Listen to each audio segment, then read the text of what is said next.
Oh, hey guys! My cat is laying on the bed, and as soon as I said that, his ears went whoop.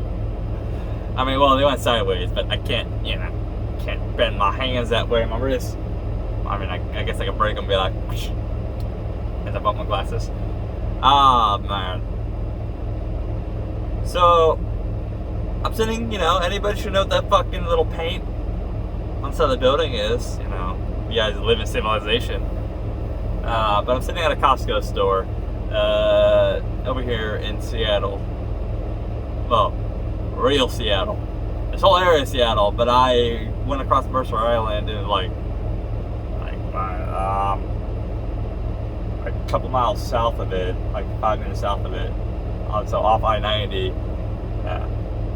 Yeah, 2.5 miles south of off I-90. Once you go all the way through, like you go straight through, when I-90 ends, instead of getting on the 5, and it went 2 miles south. So I went hugged. What is it, Lumen Field baseball park. So this is real Seattle. Anyways, first time this far in, not a fan. Currently waiting on a reload. Been waiting on a reload for almost 2 hours. Freight's not very good up in this area currently. But I hope they fucking at least will send me somewhere. It's better than the city. Even if it costs me some money, you'll get it. But this load was supposed to be delivered yesterday morning. It was two-stopper. One was over there in Issaquah, which is like 20 miles east on I-90, like 22 miles from where I'm at. And I picked it up in, where the fuck I pick it up? Bear River City, Utah. So pretty much that P&G plant out there, just about an hour north of Salt Lake. Pretty much the only fucking thing out there. Like, it's not even Bear River City. Like, you go past the Bear River City highway that takes you up to that little town middle of nowhere. And you go past that, 3 miles?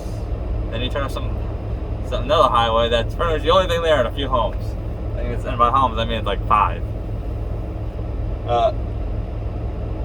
This old lady was giving me the look.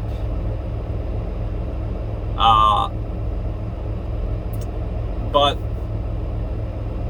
I parked in North Bend, the TA, right? Off ramp, but the TA. TA's it's the only option there to park. Really, it's just TA, and it's kind of full. Really, this guy's not coming to me. Is he? Hold on. No. Okay. Oh, sorry, there's a guy walking up right towards my truck with the radio. So I'm sitting in their parking area. I'm taking up about 8 spots, but I'm in the side of the building. They have the whole front of the store. It's trying to get full, but whatever. People work around me. Hopefully, just nobody parked right in front of me. Then you're just being a dick. Because I don't know if I'll be able to get out, but I am kind of angled out. So somebody, common sense, hopefully they don't park right in front of me. They park one up right next to, 2 up, but not just the one right up in front of me. The one right in front of my hood. Where was I going? Oh yeah, so I parked at TA. And I was supposed to deliver yesterday at 6 a.m. and 7 a.m., 7:30 a.m., something like that. But anyways, parked the truck just fine. We got food, showered. I was like, cool, fucking yeah. It's like 5 p.m. when I shut down. I was like, I guess I'll do these deliveries tomorrow, then they'll reset, because I had 4 hours up to my 70 when I parked, and I had an hour left of driving for deliveries. So I parked it, and then I woke up to my truck being derated to 5 miles an hour with DEF system having issues. And I had both the check engine light and the stop engine lights, which is the big old red stop it. Called Penske, so I called Penske, and I was expecting to get towed to the dealership, which that did not happen. That did not end up happening. Although they said they were going to send a truck out. I sent a tow truck. because the dealership was 40 minutes away. So I was like, oh, I'm getting towed there. I guess I'm about to spend at least 2 days in a hotel. Now the same issue, I will say, spoiler for too long dinner watch, I guess, is I had the exact same issue on the last Freightliner from JTT. So this is a campaign issue, meaning Freightliner's aware of it. They're just tackling the issues as it happens. But I called Penske, and it was like 5 o'clock in the morning, and they're like, oh, we're going to send somebody out. I was like, okay, cool. And the guy showed up like 3 hours later. I was like, all right, well, you show up to diagnose it, like look it over, confirm that what I said was a problem was a problem. And he's like, I got to go get parts. And that was like 4 hours. Like, he returned like 4 hours later. I was starting to get like, they forget about me, what the fuck? But no. So pretty much you had to go get depth header, which is the tubing and the dozer part that is the initial, that's on top of the tank, on the depth tank over on this side. Because it's like dozer header, depth lines, depth pump into the the one box. There's a lot of trains going by. Like I just got Amtrak, was it BNSF? I believe so. And something like that. There's a lot of trains. But both are dead. Like truck crew codes go both. Depth pump. Oh, you fucking dick. He did, guys. The one thing I said not to do, the guy did. Yeah. The one thing I said not to do, there's 2 fucking spots. I'm gonna probably ask him to move and at least one over, so I can at least get out. Hold on. Yo! Hey! You mind moving over one?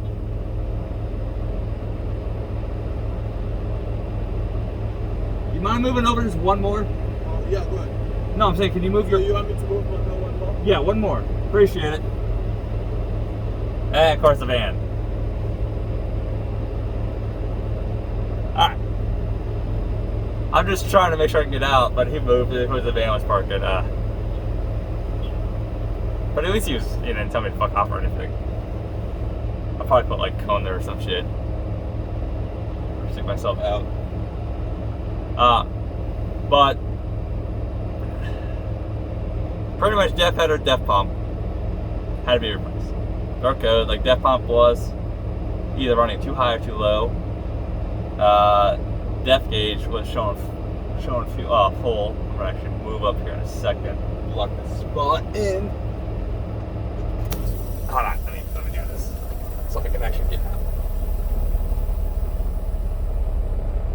There. And I'll go a little bit more.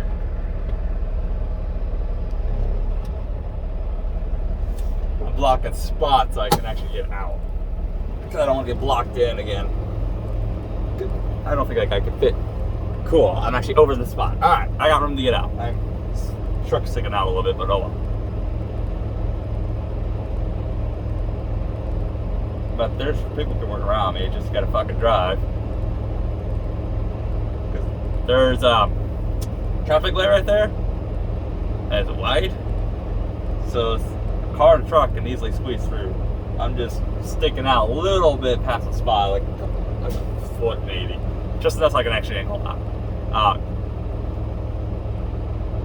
But, alright, so that was depth pump. What the dozer is, depth headers, I guess same thing, or same area, same unit. It's the one that grabs the depth from the tank, preheats it, shoots it over to the pump, or the pump sucks out. Either way, it's preheated, so it doesn't freeze, and then it goes over the pump. And the one box, over underneath the passenger seat. But also, when the depth headers go without depth gauge is off. Like, that's also the sensors. All the sensors in that depth header. What's worried about me about that part is my thing was showing full. My depth fluid was showing full. And I did put in 8-9 gallons a couple weeks ago. But I topped it up twice since then.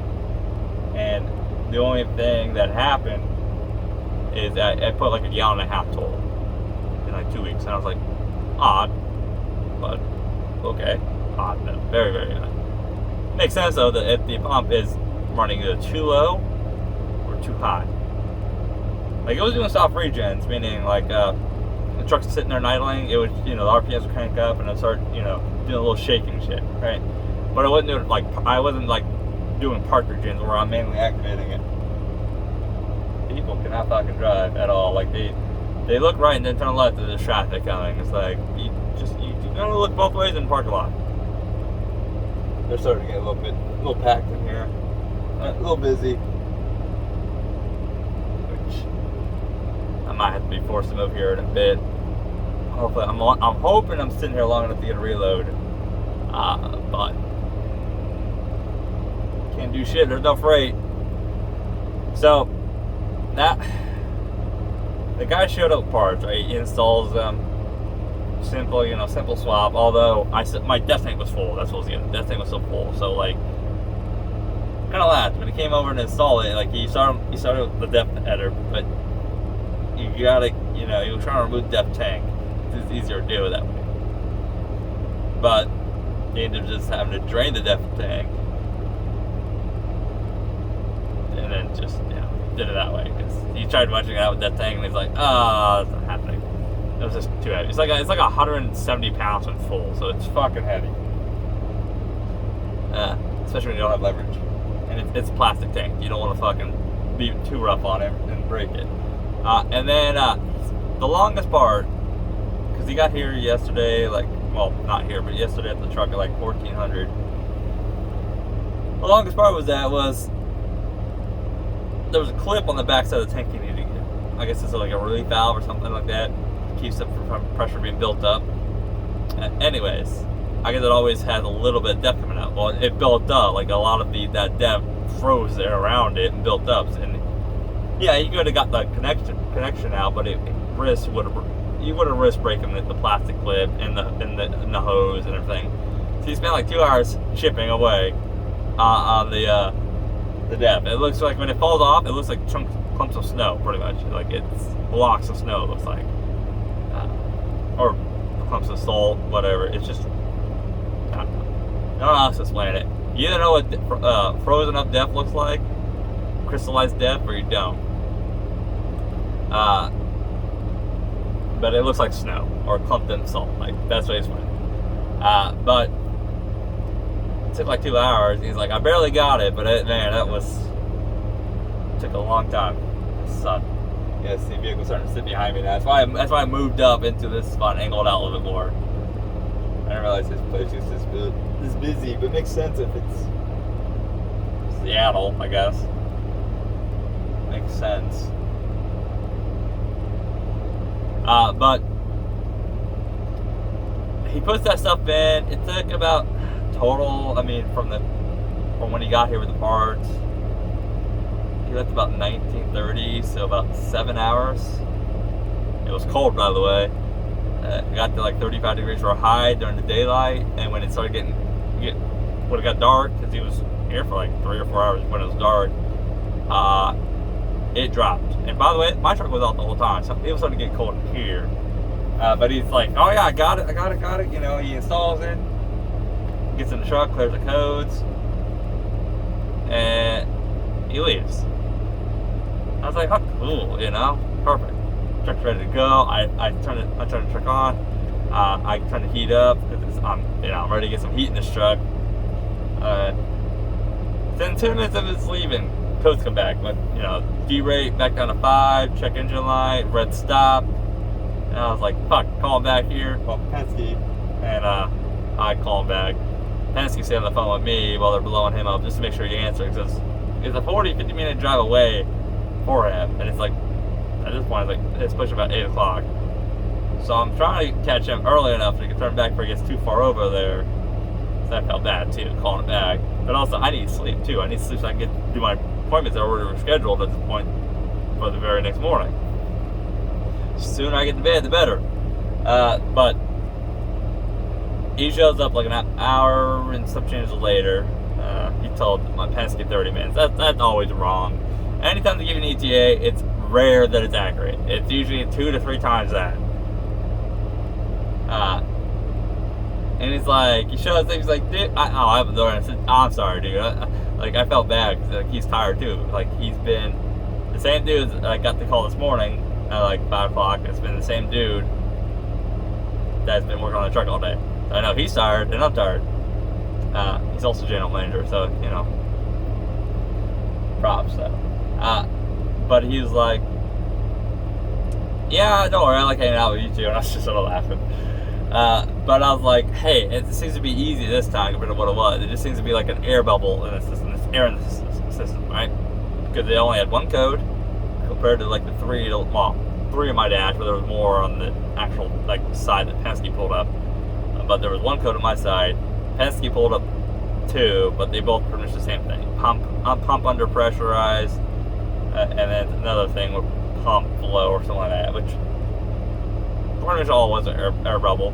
The guy sits here, goes through, spends like 30 minutes going through everything, doesn't say anything out of ordinary, and then he clears the coast, forces to do a park regen, and then he sits here for like another about 15-20 minutes, going through the systems again, turning the truck on and off, because that's usual when things, as long as when the truck's running fine, when usually it does the recheck things, it's usually when it's a more immediate response. You do that like about 7-10 times. Then he left. It was like he spent like an hour here total, and he left. And truck's fixed.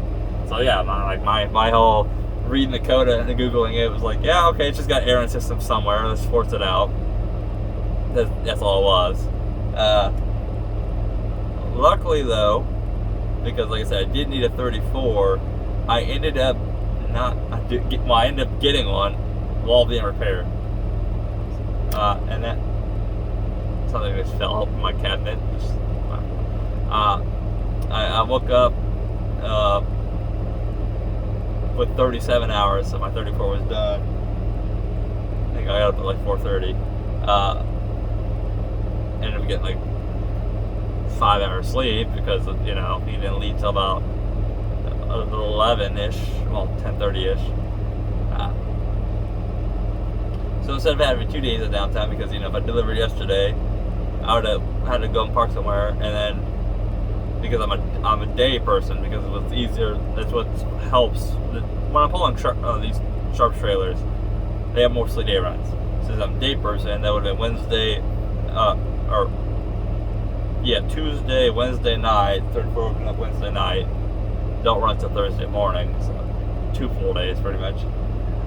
So I ended up saving myself a day. Alright. Hoping I can get a reload though, because I have 3 trips in, and I would like to get a 4th trip in for this week.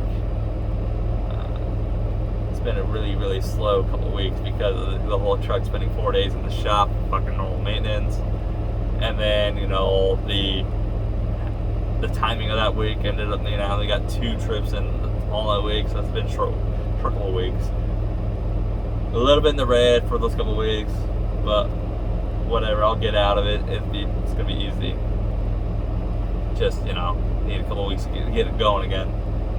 Also gotta somehow swing through the house, which God, that was a blonde short woman. Thought that was like the kid's daughter or something, but it looked more like it was a friend of her age. But man, the size difference between those two women, woo.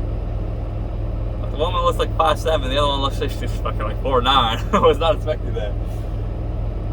This place is busy.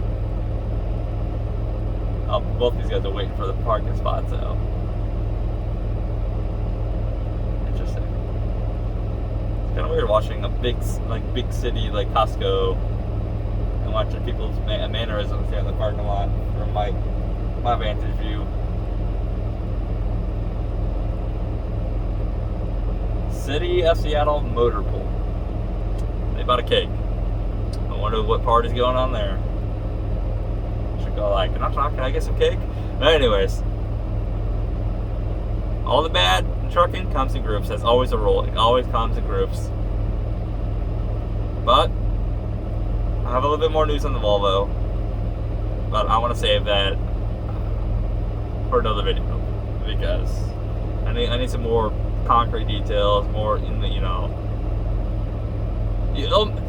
I mean, you would already have some answers what the hell I'm talking about by the time you get to this video anyways, so hey, just, hopefully too, by the time this video's out, I'll have the Volvo, but, it's a day by day at this point. But anyways, you guys stay safe out there. Catch you next time. Bye!